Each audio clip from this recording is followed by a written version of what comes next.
Visa ছাড়া যদি ভারতের ফুটবল ম্যাচ খেলা দেখতে চান তাহলে এই পাহাড়ে চলে আসুন। এই পাহাড় থেকে ভারতের ফুটবল ম্যাচ খেলা দেখা যায়। এটাই সবচেয়ে সর্বোচ্চ বড় পাহাড়। আজকে পাহাড়ের আসার উদ্দেশ্য হলো এই দিক দিয়ে পুলিশিং করতেছে ভারতের বিএসএফরা, সেটা আপনাদেরকে দেখাবো। পাহাড়ের মাঝখানে একটা সুন্দর ফুটবল খেলার মাঠ।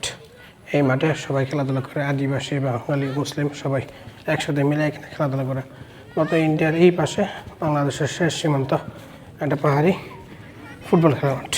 যে পাহাড়ের উপর থেকে ভারতের রাস্তা, গাড়ি এবং খেলার মাঠ এবং যেখানে খেলাধুলা করে সমস্ত কিছু দেখা যায়। আর এই দিক দিয়েই এই কয়েকদিন যাবত ধরে পুলিশিং করার চেষ্টা করছে ভারতের বিএসএফরা, সেটাই আপনাদের মাঝে আজকে আমি তুলে ধরব। এটা পাহাড়ে ওঠার রাস্তা, দেখেন কত সুন্দর, মানুষের দেখেন চলাচল করতে। একটাবার সুন্দর যেটা দেখুন, আমি কিন্তু বর্তমানে পাহাড়ের উপর আছি, পাহাড়ের উপর থেকে ভিডিও করতেছে। এই জায়গাটা হচ্ছে বাংলাদেশ, আমি যে জায়গায় দাঁড়িয়ে আছি। আর ওই যে দেখেন ফুটবল খেলার মাঠ, পোলাপান খেলতেছে, ওইটা হচ্ছে ভারতীয় ফুটবল মাঠ, মানে কাঁটাতারের বেড়ার সাথে। দেখেন কত ক্লিয়ারলি তারা খেলাধুলা করতেছে। আমি বর্তমানে বাংলাদেশের মধ্যে আছি, দেখেন এটি কিন্তু সবাই ভারতের লোক, ভারতের পোলাপান, ভারতের লোকজন একসাথে মিলে মাঠে খেলাধুলা করতেছে। আমার এখান থেকে ফুটবল খেলার শব্দ, শটের শব্দ, গাড়ি সব কিছুই শোনা যাচ্ছে। এই দিক দিয়া ভারতের এই লোকজন যেগুলো কাগজপত্র নাই তাদেরকে পজিশন করার চেষ্টা করতেছে, সেটা দেখার জন্য আমি আসছি। ওই যে দেখেন বিজিবি কিন্তু এখানে দাঁড়িয়ে আছে, দেখছেন? এই দেখেন বিজিবি। সবসাথে যে বড় পাহাড়টা আছে সেই পাহাড়ে উঠবো, সেখান থেকে ইন্ডিয়ার আরও কিছু আপনাদেরকে দেখাবো। এদিক দিয়ে মানব পাচার, সমস্ত স্মাগলিং সব কিছু হয় এখান দিয়ে। বড় পাহাড়ের ওপর থেকে দেখতেছিলাম তারা খেলাধুলা করতেছে, ফুটবল মাঝে দুইটা মারামারি করতেছে। এখানে উপজাতি, মুসলমান সব মিলে সবাই খেলাধুলা করে। এই মাঠটা পাহাড়ের নিচে সমতল ভূমিতে, এই মাঠটা কিন্তু অসাধারণ দেখতে। এই মাঠে সবাই এসে খেলাধুলা করে। এই মাঠটা ভারতের একদম মেঘালয় রাজ্যে গেছে। পাহাড়ের এই জায়গাটা হচ্ছে সবচেয়ে সুন্দর এবং সবচেয়ে উঁচু। এই পাহাড় থেকে ভারতের গাড়ি এবং ভারতের ফুটবল ম্যাচ, এখান থেকে বাংলাদেশের মানুষ বসে বসে ফুটবল খেলা দেখে ভারতের। বিকেল হলেই এই পাহাড়ের সৌন্দর্য ফুটে ওঠে। এখানে নানান ধরনের মানুষ আসে খেলাধুলা দেখে এবং পাহাড়ের সৌন্দর্য উপভোগ করে। যে গরুগুলো দেখতেছেন পানির মধ্য দিয়ে সাঁতরিয়ে উপরে আসতেছে, একটা নদীর মাঝখান দিয়ে তারা আসতেছে। তারা মূলত ভারতের একদম কাছাকাছি 100 ফুটের মধ্যে তারা ঘাস খাইতে গেছিল। বাংলাদেশের মানুষ এখানে যায় গরু নিয়ে ঘাস খাওয়ার জন্য। এখানে স্থানীয় যারা আছে তারা যেতে পারে।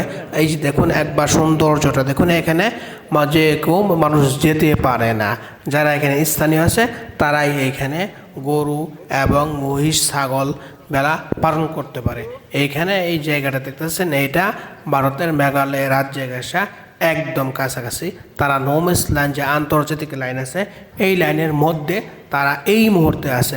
আমরা সাধারণ জনগণ এইখানে যেতে পারি না। আমি যে জায়গাটা আছি এই জায়গাটা হচ্ছে ভারতের মেঘালয় রাজ্যে। আর আমার পিছন থেকে দেখতে পাচ্ছেন ব্রিজ, ফুটবল মাঠ, এটা হচ্ছে ভারতের লোকজন এই মাঠে খেলাধুলা করতেছে। আর ব্রিজটা হচ্ছে ভারতেরই। আমাদের এখানে সৌন্দর্য কম, যত সৌন্দর্য হচ্ছে গিয়া ভারতে। দেখেন ওই যে টাওয়ারটা দেখাচ্ছে, এটা কিন্তু ভারতের। আমরা এই পাশে একটা নদীর এই পাশে ছোট্ট একটু জায়গা পেয়েছি, তাও একটা পাহাড়। এই পাহাড়টা মোটামুটি বড়। আর এই পাহাড় থেকে ভারতের সমস্ত কিছু সব কিছু দেখা যায়। ওই যে ভারতের গাড়ি চলাচল করতেছে, ফুটবল খেলাধুলা করতেছে, বিএসএফ আছে। আর এইখান দিকে বর্তমানে যে চাপটা সৃষ্টি হয়েছে সেটা পুলিশিং করা, মানে ভারতের বিএসএফরা ওদের যে কিছু নাগরিক আছে, নাগরিকদেরকে সীমান্ত এলাকায় নিয়ে এসে আমাদের বাংলাদেশে ঢোকার জন্য চেষ্টা করতেছে। আর এই মহড়ায় বাংলাদেশের বিজিবিরা খুব সোচ্চার এবং ডিউটি 24 ঘন্টা পালন করতেছে। কাঁটাতারের যে বেড়াটা দেখতেছেন এইটাই কিন্তু ভারতের ভিতরের অংশ, মানে ওই যে পোলাপান যে খেলাধুলা করতেছে, এইটা ভারতের পোলাপান, ভারতের লোকজন এইখানে খেলাধুলা করতেছে। আর আমরা বাংলাদেশের যে পাহাড়টা আছে, বড় পাহাড়, এই পাহাড় বসে দেখে আমরা তাদের খেলা উপভোগ করতেছি। এখানে তাদের বিএসএফ এবং প্রশাসনিক সবাই আছে। এখানে ভালো ভালো ম্যাচ হয়, আমরা সবাই পাহাড় থেকে দেখি। আমরা এখন পাহাড়ের চিপায়, মানে পাহাড়ের মধ্যে একদম যে গাছপালা আছে, গাছপালা চিপার মধ্যে আছি। একটা বড় পাহাড়ে উঠবে, পাহাড় থেকে দেখাবো ইন্ডিয়ার কিছু জিনিস। পাহাড়ের সৌন্দর্য আর পাহাড়ের ভিউটা দেখছেন। এই পাহাড়ে সাধারণ জনগণ আসতে পারে না, কারণ এখানে ভয়ঙ্কর দুর্ঘটনা ঘটে যায়। যেমন সাপ আছে, মানুষের যে মানুষ যে আছে, মানুষ খারাপ আচরণ করে, ছিনতাইকারী আছে, এই জন্য এই পাহাড়ে মানুষ তেমন একটা আসা যাওয়া করে না। চিপার মধ্যে দিয়ে কেমনে যাবো?